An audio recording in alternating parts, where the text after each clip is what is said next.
What's up, you team of bad savages? Today we're gonna check out video about how Trump launched a massive airstrike against Syria after chemical weapons attack. So this video might be a bit negative, guys. Take this in consideration, okay? So let's jump in. By the way, this is from my favorite channel, one of my favorite channels, Operation Room. Check it out if you don't have not done it. At 2:40 a.m. on the 6th of April 2017, a dazzling flash of light and burst of flame splits the night over the eastern Mediterranean. The sharp lines of the destroyers USS Ross and USS Porter are illuminated by fire and burning rocket motors, as the first of 60 Tomahawk cruise missiles erupt from their silos and nose over, sweeping east towards the Syrian coast.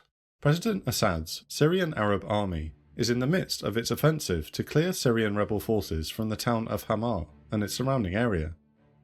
Airstrikes against rebel-held towns behind the front line are not unusual, but 3 days earlier, on the morning of the 4th of April 2017, a lone Su-22 fighter attack aircraft dropped what has been assessed to be an M4000 chemical bomb on the town of Khan Sheikhoun.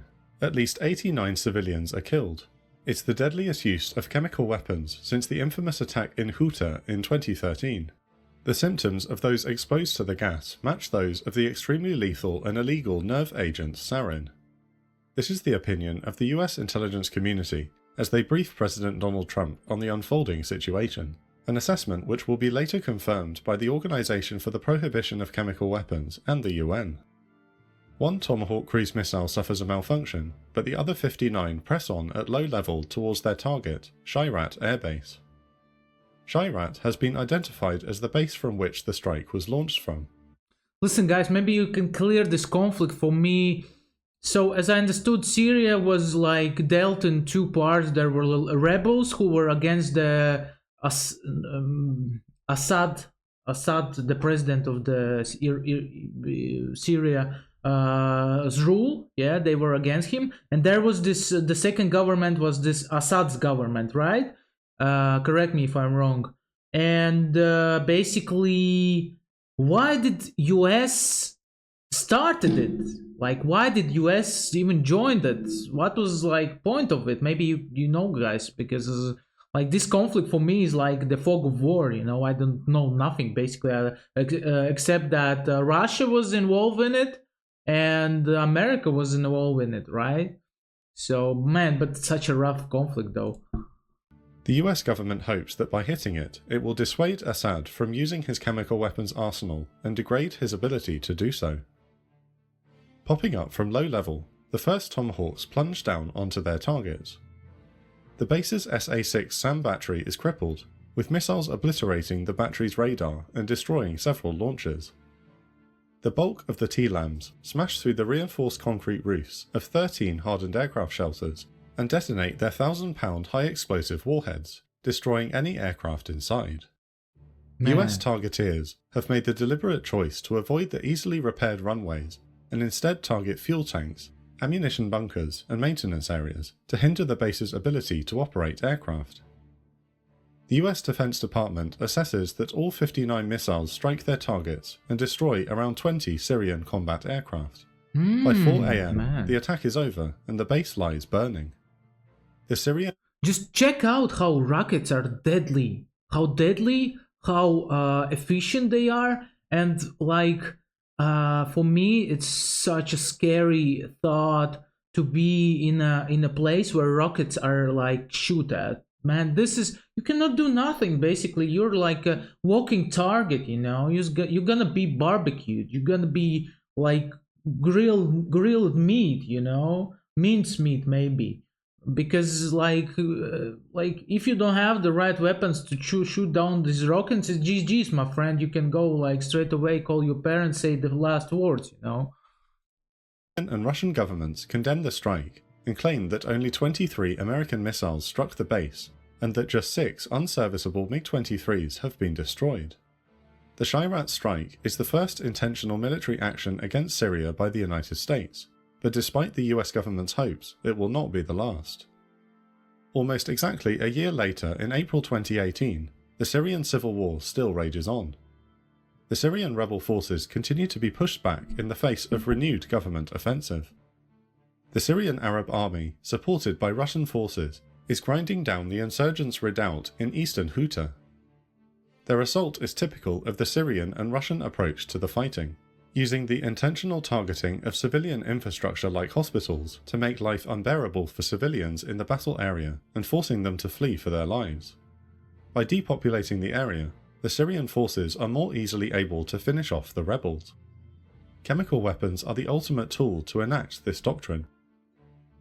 On the 7th of April, Mi-8 HIP helicopters belonging to the Syrian army's crack Tiger forces dropped barrel bombs on 2 blocks of flats in the city of Douma. Unlike the regular barrel bombs used by Syrian forces to bombard rebel-held areas, these are not packed with high explosives. Listen, I got it. So basically, Russia supports Assad, right? USA supports the rebels. It would make perfect sense, right? Because otherwise, I just don't see how it sticks together. At least 43 civilians in the buildings and the surrounding area are killed, and international authorities suspect the use of either chlorine or sarin gas.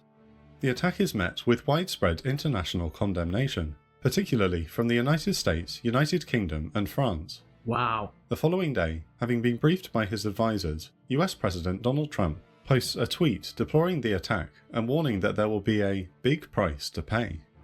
Similarly, US Secretary of Defense James Mattis, when questioned by the media, refuses to rule out a military response. On the 9th of April, the United Nations Security Council holds an emergency meeting to discuss the response to the ongoing crisis. After condemning President Assad, the ambassador for the United States, Nikki Haley, proposes a draft resolution calling for the creation of an investigative mechanism to examine the attacks and identify the perpetrators.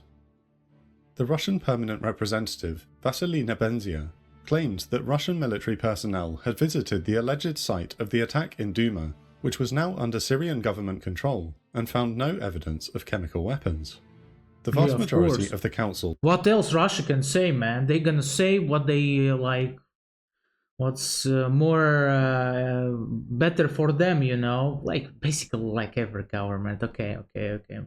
Not like shitting on Russians, but I mean, like every government does it, basically. But there are some governments that does it even more. And these are Russians at the moment. That's for sure. Russian government. And I'm not saying about the people, I'm saying about the Russian government. Supports the American resolution with 12 votes for, 2 against, and 1 abstention, but is vetoed by the Russian Federation. Russia then proposes a resolution that would not identify the perpetrators and stipulates that Russia alone would have to review the findings of any investigation before it was published. This is rejected 7 votes to 6. That night, as anticipation of US military action grows, Syrian air defense units guarding Tias airbase detect 8 cruise missiles diving in from the south. The Syrian air defense forces claim that 5 are shot down, but some hit their targets, Iranian drones, and Quds Force personnel unloading a new Tor missile system at the base, revealing the attack to be another of the regular strikes by the Israeli Air Force.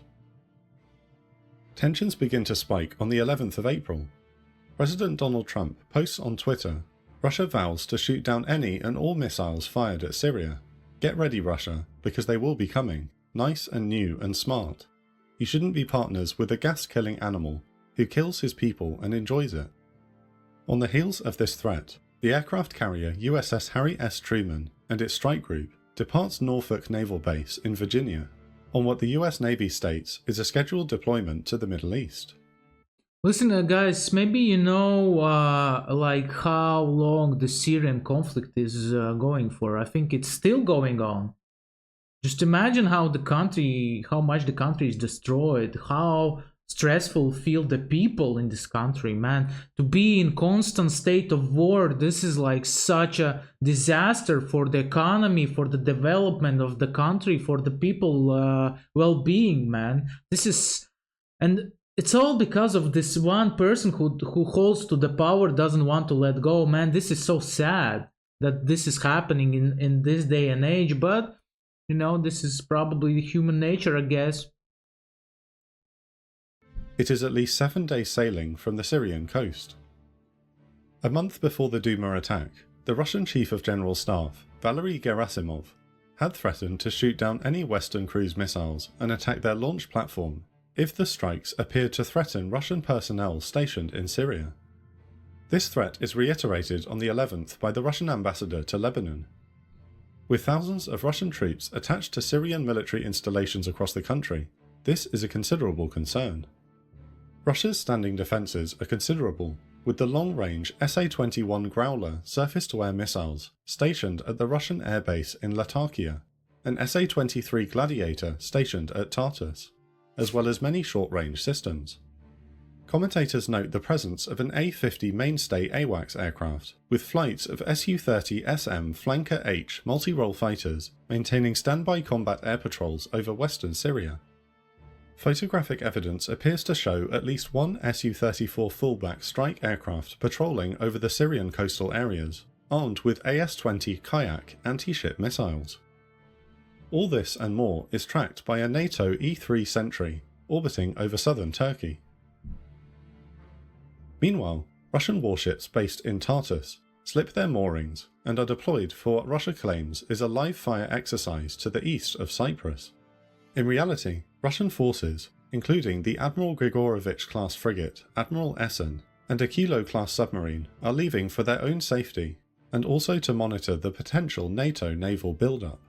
The departure is watched closely by a P-8A Poseidon maritime patrol aircraft of the US Navy. President Trump warns that an attack on Syria could happen very soon or not so soon at all. By the 12th of April, the US, British and French naval assets are rapidly converging on the region. Arleigh Burke-class destroyers USS Donald Cook and USS Winston S. Churchill are moving into the eastern Mediterranean, both armed with Tomahawk cruise missiles.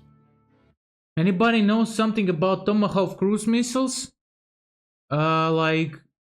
Probably, I don't know nothing about them, but they sound so scary. And also they carry my name in their name, Tomahawk. I'm Tom, and they are Tomahawk, man. So this is cool. Also, guys, if you support America, please leave likes below this video. And let's go America. The Ohio-class guided missile submarine USS Georgia is also rumoured to be in the region, theoretically capable of launching well over 150 Tomahawks by herself. Joining the American warships is the Royal Navy air warfare destroyer HMS Duncan.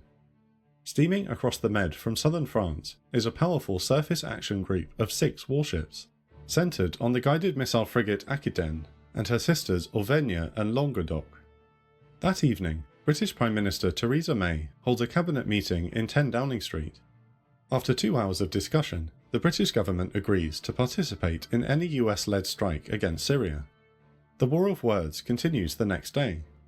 Russian Foreign Minister Sergei Lavrov publicly claims that the Duma chemical attack was staged, adding that intelligence agencies of a state now striving to spearhead a Russophobic campaign were involved in that fabrication.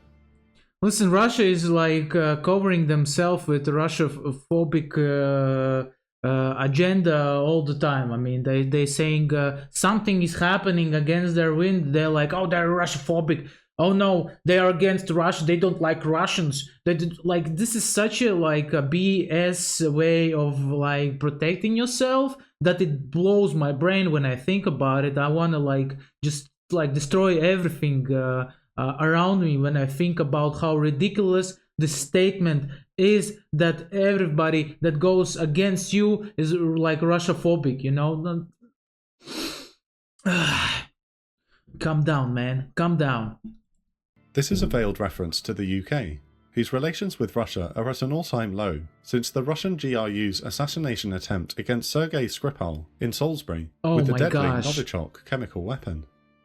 Listen, that was such a joke with chemical weapon. This is a thing that they sent 2 agents to kill this guy, the Skripal, because he created this document, right?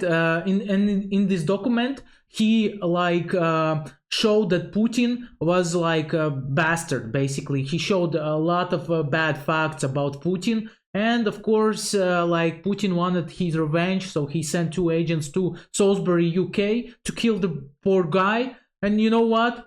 They didn't kill him because they are dumb. They're just dumb. and that's it, you know. With an air of anticipation building, the UN Secretary-General, Antonio Guterres, issues a chilling warning. The Cold War is back, with a vengeance, but with a difference. That's The for sure. mechanisms and safeguards to manage the risks of escalation that existed in the past no longer seem to be present. In the early hours of the 14th of April, airmen of the United States, United Kingdom and France receive their final briefings and clamber aboard their aircraft. 5 Rafale B strike aircraft begin to take off from the runway at Saint-Dizier Air Base. Despite being weighed down by external fuel tanks and a pair of Scalp cruise missiles, the Rafales accelerate rapidly, afterburners blazing, and turn south. As they settle into their long flight, they are joined by a flight of 4 Mirage 2000s. Bristling with air-to-air missiles, the Mirages sweep ahead of the Rafales, ready to tangle with any airborne threat. Refueling mid-air, the strike package continues across the Mediterranean under the watchful eye of a French Air Force E-3F AWACS aircraft. Screening ahead, alongside the Mirages, is a wave of American fighters. 4 F-15C Eagles and 4 F-16C Fighting Falcons sweep towards the coast of Syria with live AMRAAMs under their wings. Their mission is defensive counter-air, to form a protective screen for the fleet of coalition warships and aircraft. To their south, 4 Royal Air Force Typhoons from RAF Akrotiri in Cyprus complete the wall of fighters. Faced with this firing line of coalition air power, no Russian flankers attempt to intervene. Behind the protective screen is an armada of supporting assets. The French AWACS coordinates the operation, while over a dozen American, French and British tankers fly circuits, keeping the coalition aircraft airborne. A US Air Force RC-135 rivet joint and an RQ-4 Global Hawk drone patrol west of Israel and Lebanon, carefully tracking and listening in on the Syrian and Russian response. Off the Syrian coast, the Russian frigate Admiral Essen shadows close to the northern surface group. HMS Duncan keeps a watchful eye on the approaching warship. Small but heavily armed, the Admiral Essen could pose a serious threat to the force if Russia chooses to retaliate. Evidently, she is choosing to linger around the USS Donald Cook and the USS Winston S. Churchill, whose Tomahawk missiles are likely to make up the bulk of the strike. Little do the Russians and Syrians know they have fallen for a deception. Far away in the Persian Gulf, the first of 23 Tomahawk land attack missiles, or TLAMs, erupt from their silos aboard the Arleigh Burke-class guided missile destroyer, the USS Higgins. On the other side of the Arabian Peninsula, the guided missile cruiser USS Monterey and destroyer USS Laboon add 37 more TLAMs to the swarm of cruise missiles snaking north over the sands of Iraq and Saudi Arabia, from the exact opposite direction the Syrian and Russian air defences are expecting. Undetected and unseen in the darkness, 4 F-22 Raptors lurk inside the Syrian air defence zone. The stealth fighters are tasked with preventing any retaliation against coalition ground forces by aircraft. Behind them, 2 B-1B Lancers from Al Udeid Air Base in Qatar reach their launch point just inside Syrian airspace. Man, just imagine the amount of pressure happening over there, the amount of escalation. This is mad. People in Lebanon be sitting like, wow, I hope it's gonna turn out good, you know? It's like we in Latvia over here sitting and watching what's happening in Ukraine, right? And just thinking to ourselves like, man, I hope the Russia won't come. For people who don't know, I'm from Latvia, right? And we have border with Russia. Man, we are like buying new weapons. We are like creating these buildings on the border, so that if Russia attacks us, like there will be anti-tank like thingies, you know. And like we are sitting here like people sitting in Lebanon probably back then, or even worse we are, because you know Russia already attacked Ukraine, you know. So yeah. A US Marine Corps EA-6 Prowler trails the bombers, ready to leap to their defence electronically with its powerful radar jamming gear as the bomb bay doors swing open. 19 stealthy JASSM cruise missiles fall from the Lancer's rotary launchers and streak towards Damascus. Over the Mediterranean, It is the turn of the French and Royal Air Forces to join the fray. The Rafales reach their launch point, perform final checks on their weapons, and release. Stubbornly, one Scalp refuses to launch, but 9 of the stealthy cruise missiles separate smoothly and burst to life, diving to low altitude to slip under Syrian radar coverage. Just to the south, 4 RAF Tornado GR4s from RAF Akrotiri begin their strike. Each is armed with a pair of Storm Shadow missiles, the British name for the Anglo-French Scalp. The navigators in the back seat of each of the 31 squadron jets push their release buttons, and all 8 Storm Shadows ripple off successfully. Man, I love the name Storm Shadow. It just makes me feel good. I don't know why. Storm Shadow, but sounds good, you know? It's like a shadow, right? Because it's invisible, like moves very fast. And like a storm that also moves fast, but it's visible. Yeah, makes sense. With Admiral Essen distracted by the decoy American destroyers, the rest of the Mediterranean Naval Task Force gets to work. Waiting unseen beneath the calm waters is the Virginia-class attack sub, the USS John Warner. The water around her vertical launch systems boils as one after another 6 Tomahawks swim towards the surface and burst skywards out of their watertight canisters.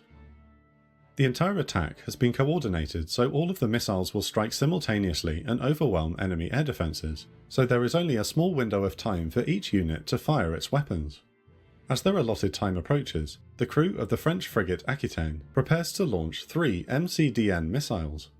The crew encounters technical issues and are unable to fire. Realising they won't be ready in time, they ask their sister ship Ulvenia to stand in. Ulvenia is marked to act as the reserve, and should be standing by to take over, but her crew also encounters technical issues. The French Navy has only conducted 1 test firing of the MCDN, and even that was 3 years ago, so few sailors and officers have practical experience using the weapon. With the short window slipping away, Ulvenia hands the strike over to the final frigate on station, Languedoc. Languedoc's crew rapidly steps in, and as the seconds tick by, the crew arm her missiles. Finally, she is illuminated by the brilliant light of the booster rockets as the 3 MCDNs salvo off and race into the night, just in time. 105 cruise missiles are airborne, surging towards just 3 targets. 4 AM is the time on target chosen by coalition planners, primarily to avoid civilian casualties.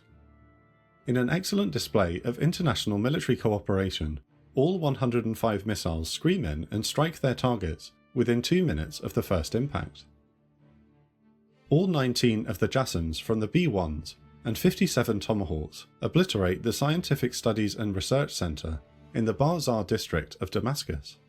Oh no. The research centre is claimed by coalition forces to be involved in the production of chemical weapons for the Assad regime. Okay. 7. No more researches for Syria, baby, let's go, you know. They had to pay the price the hard way. Basically, if you're gonna go against the system and then you're gonna go against the humanity, you're gonna pay very high price. Imagine how many experts they lost. Also, if there was any experts, like depends what time of the day it happened, you know, like if it happened in the morning or daytime, then probably they took out also like scientists. So it's a big loss. It's a big loss.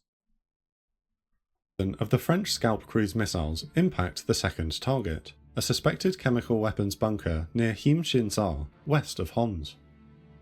The Scalp's bunker-busting warhead makes it the ideal weapon for this task, and US so damage scary. assessments deemed the attack a success. The final target is another chemical weapons storage site near Him-Shin-Zar. This larger facility is targeted by the rest of the missiles. 8 British Storm Shadow bunker-busting cruise missiles, 9 US Tomahawks, as well as the 3 French MCDNs and the other 2 Scalps, smash the target to pieces. This final target is also later assessed to be successfully destroyed. All of the Coalition strike aircraft will return to base safely, and no retaliatory strikes are launched against any British, French or American warships or bases. While Russian air defense and aircraft are active, they make no move to respond. In a White House address, President Donald Trump announces, "The nations of Britain, France, and the United States of America have marshaled their righteous power against barbarism and brutality.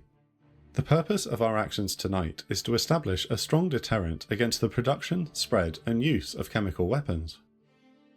The only response from the Syrian and Russian governments is that of outcry. President Assad of Syria condemns what he calls a flagrant violation of international law. All due respect, but this dude looks like a dog a bit, no? He has like this like dog-shaped face. Just thoughts in, you know, saying out loud. And warns that American, French, and British aggression against Syria will fail. Sergei Lavrov claims the attacks are unacceptable and lawless. One Russian government official even publicly compares President Trump to Adolf Hitler for ordering the strikes. Oh my gosh, that was so inappropriate, man. I mean, in Russian Duma, they say so ridiculous things sometimes, you know, man. This is sad. The Russian government questions the effectiveness of the strikes, claiming that 71 of the cruise missiles were shot down by Syrian air defences. This claim is dismissed by the US Department of Defense, who in return claim that the Syrian Air Defense Force only opened fire after the strike was complete. In January 2023, the Organisation for the Prohibition of Chemical Weapons released its third and most recent report on the 7th of April chemical attack in Duma. While there have been allegations of continued use of chemical weapons by the Syrian government, as of the time of writing, there have been no fatal gas attacks since the 2018 missile strikes.